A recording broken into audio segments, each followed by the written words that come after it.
knocked her unconscious with a crowbar. 본인이 자백한 범행만 30건이고 현지 경찰은 약 100명 이상의 피해자가 있을 것이라고 추측하고 있다고 해요. 아주 젠틀하고 진취적인 청년이라는 가면 뒤에 추악하고 변태적인 연쇄살인마의 본 모습을 감췄던 것이죠. 심지어는 이 사람은 성폭행뿐만 아니라 대해서 성적인 욕구를 느끼는 보통의 사람은 아니었던 거죠. Girl's head was severed and taken up and buried on rocky hillside.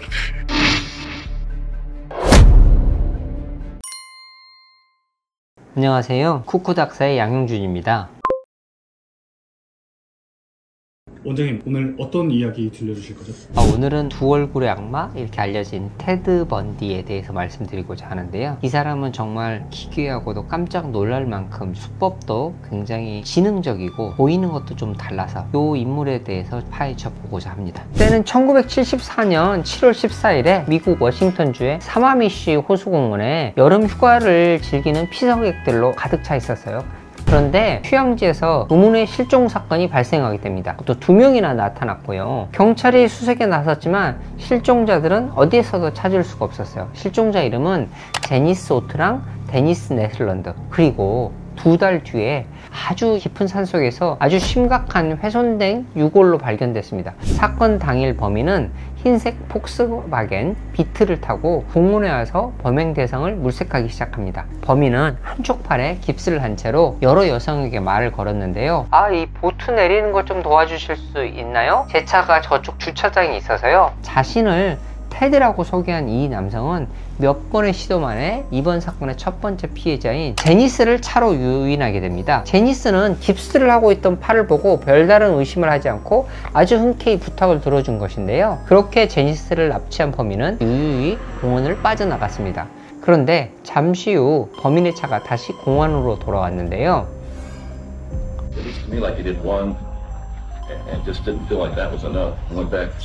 한 명의 피해자로는 자신의 욕구가 채워지지 않았던 거죠.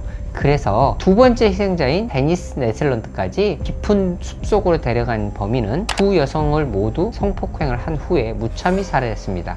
당시 워싱턴에는 이 사건뿐만 아니라 젊은 여대생들의 실종 사건이 늘어나던 추세였는데요. 놀랍게도 범인은 딱 한 명, 바로 이 테드 번디라는 사람이었습니다. 테드 번디는 마지막 범행을 저지르기까지 살인을 멈추지 않았는데요. 본인이 자백한 범행만 30건이고 현지 경찰은 약 100명 이상의 피해자가 있을 것이라고 추측하고 있다고 해요. 이렇게 경악할 만한 연쇄살인을 벌인 동안에 어떻게 잡히지 않았을까요? 테드 번디는 워싱턴 주립대에서 심리학을 전공하고 로스쿨에 들어갈 정도로 아주 머리가 좋았다고 합니다. 또 외모도 아주 준수한 편이고 공화당 정치 캠프에 들어가 정치 활동까지 하는 등 얼핏 보면 아주 건실한 청년으로만 보이기 때문에 주위에서 그를 의심하는 사람은 전혀 없었습니다.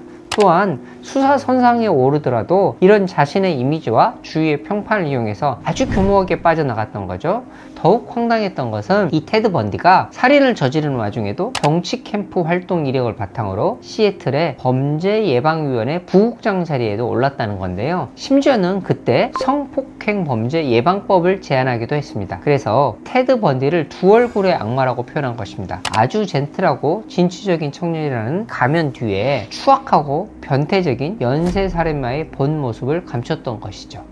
테드 번디의 잔혹한 범행들이 정신의학적으로 연관이 좀 있을까요? 당연히 연관이 있고, 이 사람은 증상적으로 보면 반사회적 인격장애 전형적인 사람이라고 할 수 있죠.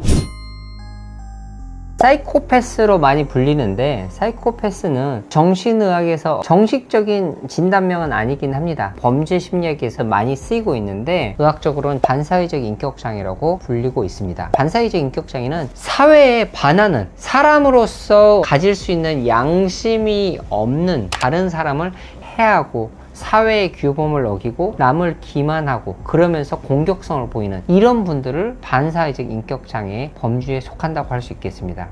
이게 유전으로 되는 건지 아니면 후천적인 이유가 있는 건지 궁금하거든요. 유전적인 면도 좀 있긴 합니다. 반사회적 인격장애 있는 그 부모 밑에 자랐을 때는 5배 이상 정도 높기도 하거든요. 그런 집안의 환경이 영향을 끼치는 거일 수도 있죠. 그대로 학습하면서 자녀가 그렇게 반사회적 인격장애로 자라는 경우도 있을 수 있겠습니다. 그래서 이제 유전적인 소인이 환경적인 요인에 덧붙여지면서 이런 이제 반사회적 인격장애로 나올 수 있다고 할 수 있겠습니다. 남을 좀 조정하려고 하고 자신의 수단이나 목적을 위해서 사람을 어떤 대상으로만 생각하는 이런 면모가 있는데, 내가 남을 통제하려고 하고 가지려고 하고 남을 공격하고 이런 것들이 어쩌면 자신이 가진 취약한 면모를 보상하듯이 움직인 것들이 아닌가 싶습니다. 조금 더 들어가 보면 이 사람의 성장 과정에서부터 문제가 많았던 사람인 거죠. 물론 이 사람이 살아왔던 과정들을 자세히 볼 수는 없고 상담을 한 건 아니지만 살아왔던 과정을 보면 추론할 수는 있을 겁니다. 제일 큰 게 뭐냐면 테드 번디는 엄마를 누나로 생각했어요. 엄마가 아니라 누나로 생각을 했고 외할아버지를 아빠로 생각하고 컸었어요. 아마도 당시에 미국에서도 미혼모가 아이를 낳고 사는 거 자체가 당시의 보수적인 기준에서는 잘 안 맞았을 겁니다. 그러니까 속인 거죠. 엄마를 누나로 생각하도록. 아주 어린 나이였을 테니까요. 그런 성장 과정이 있으니까 그 과정에서 테드 번디는 애착 형성 과정에서 문제가 생겼던 거고 정체성 자체도 많이 흔들릴 수밖에 없던 사람인 거죠. 그러니 추론적이긴 하고 다뤄봐야겠지만 남을 통제하고 남을 괴롭히고 특히 여성을 이렇게 했던 부분에는 이 사람의 채워지지 않는 것들, 흔들리는 면모들이 외부적으로 공격적으로 나왔을 겁니다. 심지어는 이 사람은 너무 기괴해서 성폭행뿐만 아니라 네크로필리아라고 하는 시신에 대해서 성적인 욕구를 느끼는 이런 면모를 가지고 있으니까 보통의 사람은 아니었던 거죠. 그러니까 정신의학적으로는 범주가 조금 다른 사람이긴 합니다. 보통 사람들과는. 이 사람은 사이코패스를 감별하는 PCL-R이라고 하는 사이코패스 테스트에서 40점 만점에 39점을 맞았어요. 거의 최고조에 이른 사이코패스인 거죠. 게다가 이 사람은 법정에 나와서 스스로를 변호하겠다고 굉장히 이제 나르시시즘인 이런 면모도 가질 수도 있을 겁니다. 그래서 여러 가지 병리가 있는 사람이 거라고 보겠습니다. 반사회성 인격장애가 치료가 가능한 건가요? 교과서적으로는 치료가 어렵다고 되어 있습니다. 왜냐하면 구조적으로 좀 다릅니다. 예를 들면 불안과 두려움을 담당하는 편도체 기능이나 활성화가 보통 사람들하고 활성도가 다르다라고 알려져 있고, 이걸 조절하는 전두엽관의 어떤 연결고리도 조금 취약하다고 알려져 있습니다. 그러니 이거는 기질적인 면모도 분명히 있어서 치료 자체가 일단 쉽지 않습니다. 제가 알기로는 이제 테드 번디가 재판 도중에 네. 자신의 팬을 자처하는 여성을 증인으로 세워가지고 네. 재판 도중에 청혼을 해서 실제로 결혼을 하고 네. 딸까지 낳았더라고요. 네. 이거는 정신의학적으로 네. 분석이 가능할까요? 요즘 같으면 말도 안 되는 얘기지만 그 미국에 있는 그 주에서는 이런 것들이 허용되는 상황이었겠죠. 이 사람이 로스쿨 다닌 게 1년 정도밖에 안 된 걸로 알고 있습니다. 그런데 내가 스스로를 변호하겠다. 얼마나 자기가 뿜뿜한 사람입니까? 게다가 윌리엄 해림이 얼마나 낭만적인 얘기입니까? 범죄자가 아니야. 나는 이렇게 생긴 사람이고 결혼을 할 거야 라고 하는 로맨틱한 사람인데 너네들이 다 나를 뒤집어 씌우는 거야 라고 하고 싶은 거겠죠. 왜냐면 이 사람의 재판 과정이 미국 사상 처음으로 전국 텔레비전에 생중계가 되고 있었거든요. 그럼 얼마나 이 주목을 받습니까? 이용할 수 있는 걸 다 이용하는 거죠. 인정하기 싫지만 엄청 똑똑하긴 하네요. 그쵸. 영악하고 똑똑하고 최대한 살아남기 위해서 가진 모든 것들을 다 활용하는 거죠.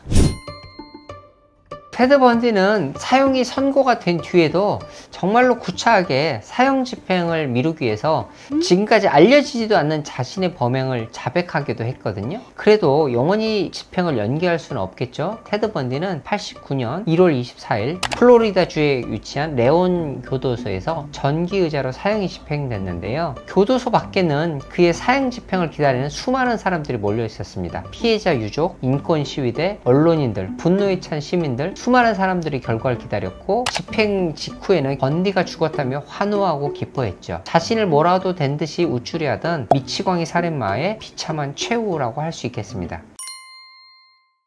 오늘은 1974년부터 미국 전역을 공포에 몰아넣었던 테드 번디에 대한 이야기를 해보았는데요. 반사회적 인격장애를 주의를 하셔야 되고, 가능하면 이분들과 거리를 두고 경계를 하시되, 거리를 둘 수 없는 사람들, 특히 가족이라면 전문가를 만나게 해서 본인이 가지고 있는 어려운 부분들을 조금씩이라도 교정하고 수정할 수 있도록, 도움을 받을 수 있도록 해 주시는 게 좋을 것 같습니다. 오늘 제가 말씀드린 주제가 흥미롭고 재미있으셨다면 좋아요, 구독, 알람 설정 부탁드립니다. 그리고 다른 주제로 내면의 정신의학적인 설명, 이런 것들을 궁금해 하시면 댓글 달아주시면 다뤄보도록 하겠습니다. 그럼 저는 다음에 더 유익한 영상으로 찾아뵙겠습니다. 감사합니다. 안녕.